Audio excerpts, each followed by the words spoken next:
Good evening. First, I would like, on behalf of myself and members of the Assyrian Church of the East, Archdiocese of Australia, New Zealand, and Lebanon, to thank my old friend, Dr. Gideon Goosen, and the Glenbrook Interchurch group for their kind invitation to address this gathering. Tonight I would like to speak about to your brothers and sisters, the Christians of Iraq, and the tragedies they faced throughout their existence in that part of the world, and the difficulties they experienced in their pursuit of peace, for peace and freedom of expression and worship. Before I do that, let me briefly introduce you to the Church of the East, or the Assyrian Church of the East, known today. It is called the Church of Martyrs, a term affirming the campaign of persecutions suffered by the Church throughout its history. The Church of the East, as this branch of Aramaic-speaking Christianity came to be known, was officially founded by the apostles St. Peter, St. Thomas, and from the 72, St. Thaddeus and Mary. The present Catholicos Patriarch of the Assyrian Church of the East is His Holiness Margirgis Liwa III, who resides in Erbil, Iraq. He is the 121st Catholicos Patriarch, successor to the Apostolic See of Seleucia Ctesiphon, or what is known today, Baghdad. The Church of the East spreads its divine mission and the gospel of salvation through an expanded missionary activities in the South and East Asia. In the South, the Church missionaries continue down to Bahrain, Qatar, United Arab Emirates, Oman, and all the way to the heart of the Arabian Peninsula, Saudi Arabia, and Yemen. In the East, the Church missionaries entered into Iran and contacted the St. Thomas Christians in India, and then through the Silk Road advanced to China, Tibet, and Japan. Historians agree that the reason for Christianity's advance into the Arabian Peninsula lies in the desire of the Mesopotamian monks to live in isolation from the pleasures of the world, and for commercial reasons to transport and distribute the Roman and Persian goods into the region. Due to the advancements of Christians in science, medicine, philosophy, and their ability to perform miracles of healing among the Arabs, Christianity extended among the Arab tribes, and several Arab kings embraced it. It spread slowly into the desert, and bishops got accustomed to the harsh nomadic life. The monks and bishops took up names reflecting their harsh environments, such as bishops of the tent or people of the wool. The monasteries in the Arabian Peninsula attracted Arab guests that were seeking rest from the hassles of travel on the Silk Road and enjoyed the spiritual settings. They became missionary havens and centers for the dissemination of knowledge and the spread of the good news of Jesus Christ's gospel. Historians listed more than 40 Arab tribes converted to Christianity. Most importantly, the Manadhara tribes, the Taghlib tribe, Banu Wa'il, wa Banu Rabi'a, and Ghassasina, and others. With the advent of Islam and the beginning of Muslim invasions, faithful of the Church of the East focused on and excelled in studying the Arabic language and literature. The effect of the fusion of ideas and experiences with the Arabs culminated in a new and distinct civilization, especially during the Abbasid Caliphate. Muhammad, the messenger of Islam, laid down some foundations and codes of conduct for the Muslim-Christian relationship. He enacted a covenant which was known as the Covenant of Najran. That was supposed to be effective for all times and all places. The purpose of this decree was to protect Christian lives, money, property, and everything they owned. For instance, he says in one of his ahadith, he says that who kills treaties will not smell the fragrance of paradise. This promise was renewed for the Najran Christians during the reign of Khalifa Abu Bakr al-Siddiq, who came immediately after Muhammad. This covenant was abandoned soon after. With the advent of Islam, a legal status classified the Christians living in the Muslim region to pay a tribute called jizya. It's a tax. If they refuse to convert to Islam, then they have to pay. This was the case under Sassanid rules also during the Persian Empire reign before Islam. The long campaigns of wars against the Roman Empire had weakened the Persian armies. The Sassanid Persian Empire fell at the hands of the Arab Muslims after the defeat of the Persian in the battles of Al-Qadisiyah, year 636, and at the Battle of Nahawand in the year 642 AD, and finally at the death of King Yezgard, 652 AD. It is important to mention that the position of the Christians was characterized by neutrality in the Persian-Arab battles or the Persian-Muslim battles. Church history states that the Assyrian Patriarch Ishoyah, 628 to 645 AD, made every effort to show loyalty to the invaders. It is said that the Christian prince of Najran in the Arabian Peninsula mediated on behalf of the Christian and was able to secure a covenant, a second one, from the Muslim, ensuring their security. It is not surprising to see the position of Christians mark the arrival of Muslim Arab with satisfaction. The Arabs were perhaps more compassionate and humane towards them, different to what the Persians did in the past. The Christians were granted a greater religious freedom than that given to them by the Persians. This helped them to better organize themselves for missionary campaign and activities to the east. There were two types of Christian groups within the Arab world. The first was Christians with Arab tribal background who were demanded by the Muslim ruler to pay higher tribute in order to further pressure them to convert to Islam. And because of their high financial burdens, many of them turned into Islam in order to alleviate their suffering from poverty.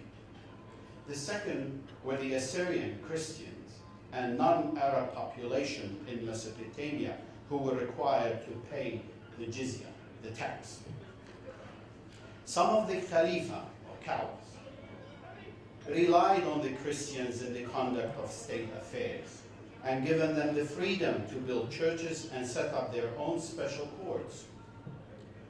With the prosperity of the Greek science in the schools of Edessa, Nasides, Seleucia, and Jundi-Shapur, which is northern part of Iraq and southern part of Turkey and part of Iran in the east, The Church of the East Faithful took a leading role in providing services to their communities in medical sciences, business, intellectual, and translation. They embarked on a vigorous campaign of translation, science, and Greek philosophical books, first into Syria, then into Arabic. The need for them grew greater, and they further continued to contribute in the building of the Arab Islamic world or civilization. Many of them were entrusted with prestigious responsibilities in the state, in the institution, particularly in the areas of wisdom, medicine, and science. The purpose was to improve their standard of living significantly in order to promote and cultivate a large share of their intellectual and creative contributions to the Arab culture. This was in the past, but what about today? I am certain that we all by now share the same concern of how and why, as we see on TV, read on the news, why such acts of cruelty are allowed to continue against innocent Christians in the Middle East. This is a big question to be asked. Acts that have reached in their magnitude to a barbaric proportion, exceeding in their brutality those committed in the dark ages of human history. What kind of social upbringing that gave birth to such evil? I'm calling it evil. Evil that considered Christians, Jews, Yazidis, and others as enemies of Allah, and that they all deserve to die in most horrified means of death. And I'm certain you've seen photos of some of those executions. For us, the Assyrians and other Christian people of the Middle East, the cycle of death and resurrection has become part of our existence and reality. Our forefathers experienced it for centuries. They experienced all kinds of atrocities and persecution, simply because they were Christians. The events we subjected to in the last 100 years or so, and that of the present time, have shaped our destiny and shattered our hopes in a peaceful, non-violent Middle East. We have no hope of a peaceful Middle East. Perhaps what must be predicated here are the recent history and contemporary events that contributed to the creation of today's reality for the Christians living in the Arab world, as today's reality is the result of the events of yesterday. The events of the First World War and the accompanying massacres against the Assyrians, Chaldeans, Armenians, and Assyria resulted in their uprooting from their homeland and the loss and death of 1/3 of their population. It caused the destruction and loss of their livelihood, properties, the destruction of their churches, and the loss of ancestral land. The outcome of the First and Second World War were severe social, economic, and religious challenges led these people into being homeless wanderers in their own countries. As for the Assyrian Church of the East, the result of these massacres and displacements caused her to lose stability and proper organization, and eventually, out of keen moral, humanitarian, and caring commitment towards its people, the church was forced to deal and lead the Assyrian nationally and politically. As a result, the patriarch of the church was exiled from Iraq in 1933 and became the first patriarch in the history of the Church of the East to be forced out from his historical patriarchal seat of Seleucia, Ctesiphon, Baghdad, to settle in the West. As a result of these massacres, the Christians and other non-Muslim minorities, or I may say those who consider themselves non-Arabs, their future generations were deprived from the opportunity to establish themselves economically or culturally. They could not establish educational, cultural, and social institutions to deal with their needs and demands. The successful Iraqi governments have always imposed restrictions and limitations to their activities. The perpetual suffering conditions, ostracizing and ethnic oppression during the various Iraqi political administration and dominance led to the denial of rights of the Christians and undermined the livelihood infrastructure of the people of the church since the early 60s. During Saddam's regime, this racial oppression caused the expatriation of around 100 Christian villages from northern Iraq to other major cities that produced for them new economic, social, and cultural challenges. These challenges formed the stepping stones and springboard station for exodus and settlement in the West. It is out of such social historical background based on false Arab nationalism, relied on twisted religious fundamentalist schooling and culture, the Middle Eastern society unfortunately continues to give birth to terrorist organizations such as Al-Qaeda and Daesh or ISIS, or what is known ISIS today, ISIL. Therefore, all of the above non-Arab Muslim minorities or nations who existed in the Middle East or Iraq much before the birth of Islam are considered infidels and legitimate targets, and all share the same tests and challenges. If this is not so, then how one can legitimize the campaign of terror, violence, and extortion aimed at Christian individuals, families, businesses, and churches? Why fear became a fact of life for every Christian individual in Iraq, Syria, Libya, Egypt, Pakistan, Nigeria? It's an everyday occurrence. Harassment and fear endured every day and in every area of their life and activities, including religious, cultural, social, and economic. The occupation of the Nineveh province, Mosul, by ISIS have forced more than 160,000 Christian citizens to leave their ancient homeland, their homes, their churches, in search of a safer place to live.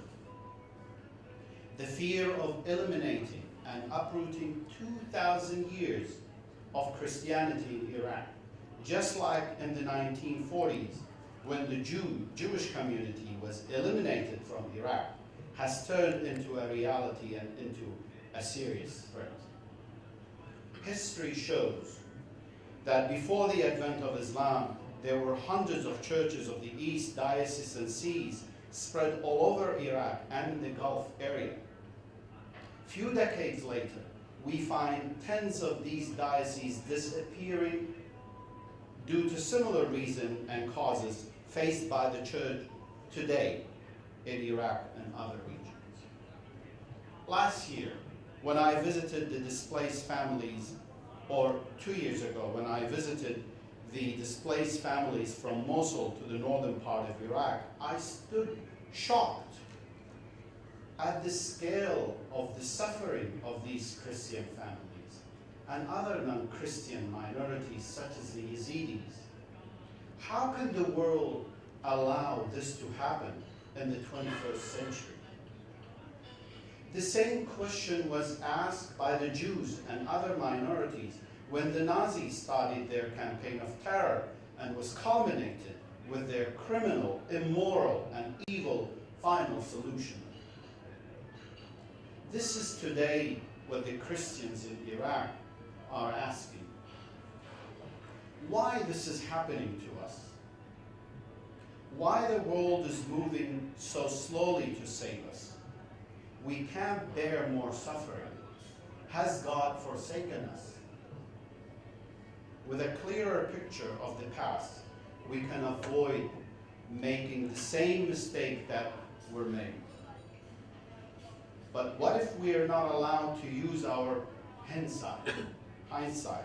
What if we are forced to pretend that what happened in the past bears no relation to what is happening now?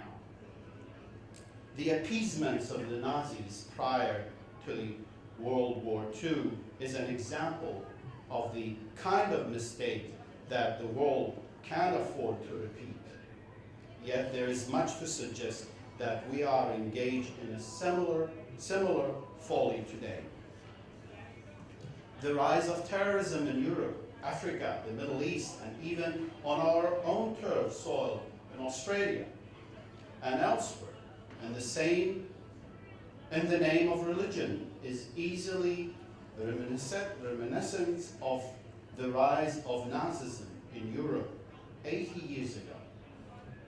By now, even those who do know their history know that there are certain comparisons you are not supposed to make light.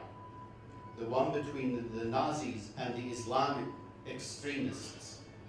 To do so would be offensive to some, and to all sort of other people as well.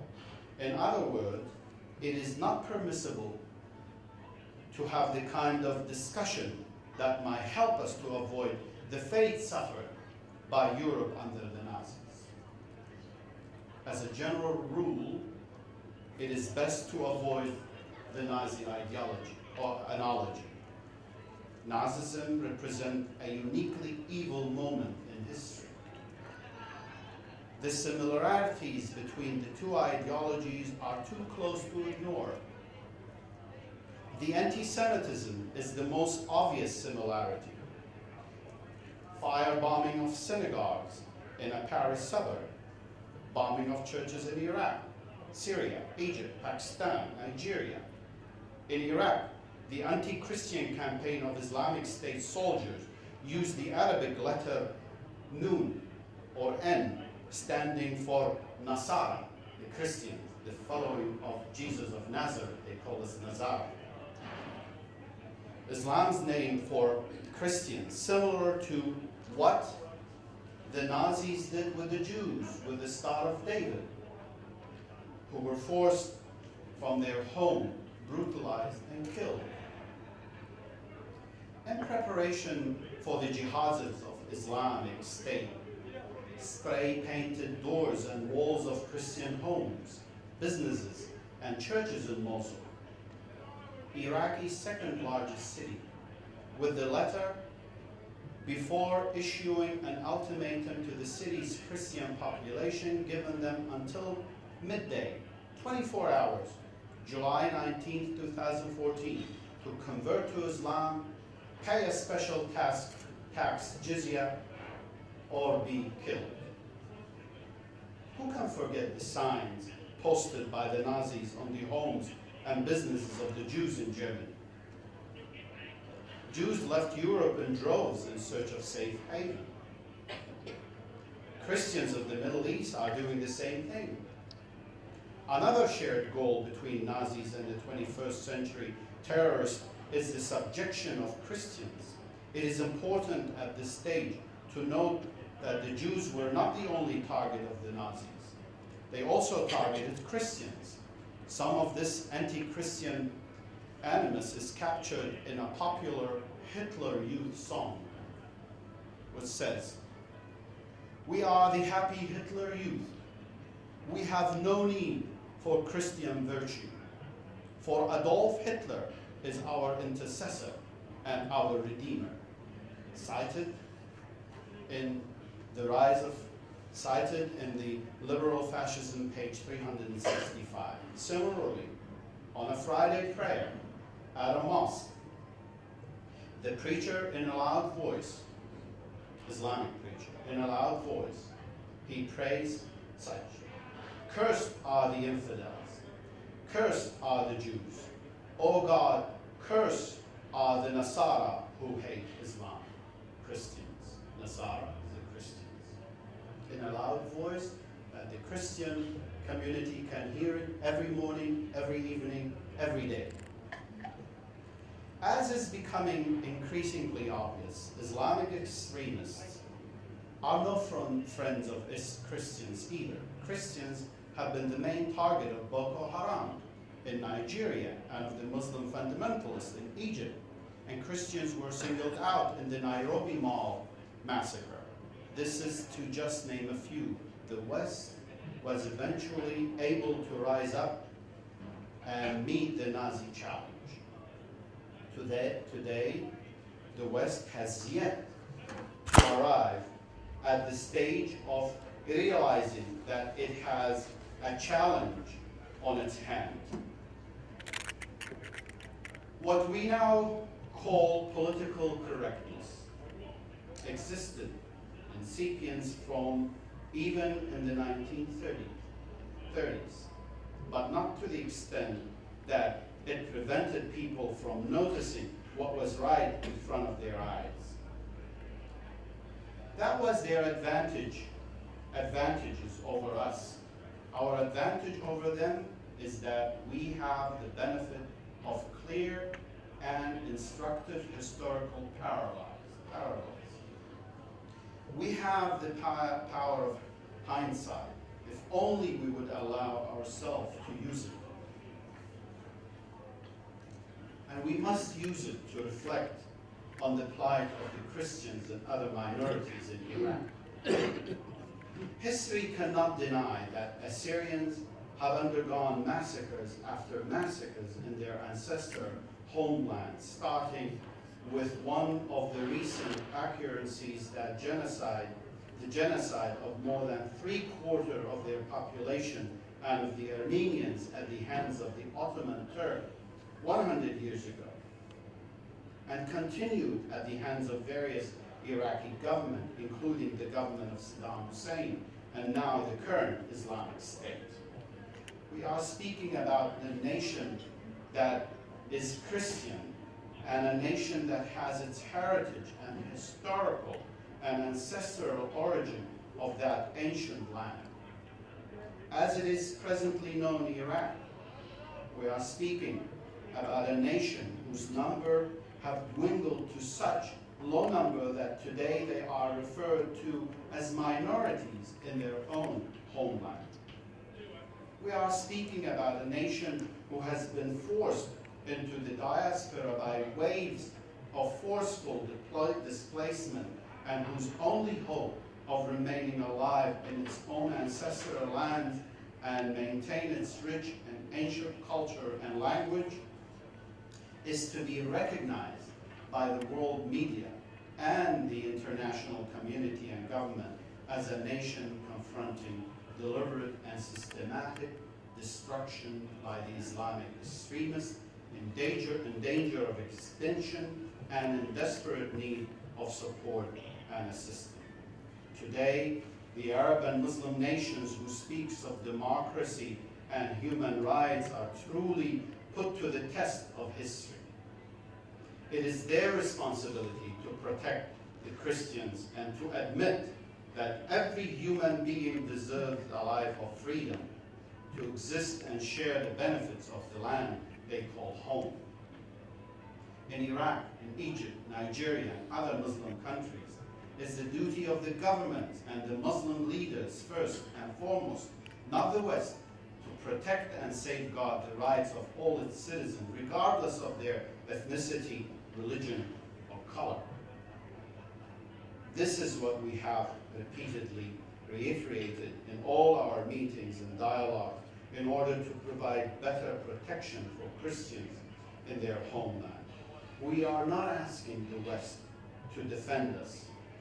but we ask the Muslim majority to ensure our safety, security, and our continuous existence in our homeland by providing the indigenous people of the land freedom of worship, protection of their regions and lands where they lived for thousands of years, to give them more financial assistance to rebuild their homes, churches, compensate for their losses, prosecute those who committed crimes against them and against humanity, have them protected under the country's constitution, not to force them to live under Sharia law, rewrite the history books taught in their schools. The educational system must enlighten the people of Iraq and the Middle East to understand that the Christians, along with others, are the sons and daughters of this land and nation. They are not strangers or infidels. In fact, they are the owners of the land and the indigenous people of Iraq who were present on the Iraqi scene before the rise of Islam. They are to share the same determination and future. But when we observe the Arab countries and the Arab League of Nations' shy approach to the issue of minorities in the Middle East, we feel big disappointment and despair. Finally, today's challenge to the churches of the Middle East is how to turn the streams derived from the fountain of the faith in Christ for more than 2,000 years into a unitary stream that meets the call and cry of Christ on the cross. The world, through the United Nations, has a moral obligation to assist the Christians of the Middle East by demanding protections, assistance, and imposing restrictions and sanctions on countries that abuse the human rights of its minorities in the Middle East, especially religious minorities. I ask you to continue your support and prayers to our people in the Middle East, and use your influence to raise awareness and describe the magnitude of suffering endured by these people. We must pressure governments to act and act quickly. Again, I take this opportunity to thank the organizing committee of the Glenbrook Interchurch group and Dr. Goosen for this kind invitation and dinner. I pray the Lord to continue his blessing upon you and your work. I thank you, my friends, for attending this evening, and thank all those who assisted in making this gathering a success, which definitely will promote in raising awareness of the tragic plight of the Christians in Iraq and the Middle East. May the grace of Lord Jesus Christ and the love of God and the fellowship of the Holy Spirit be with you all. Thank you very much.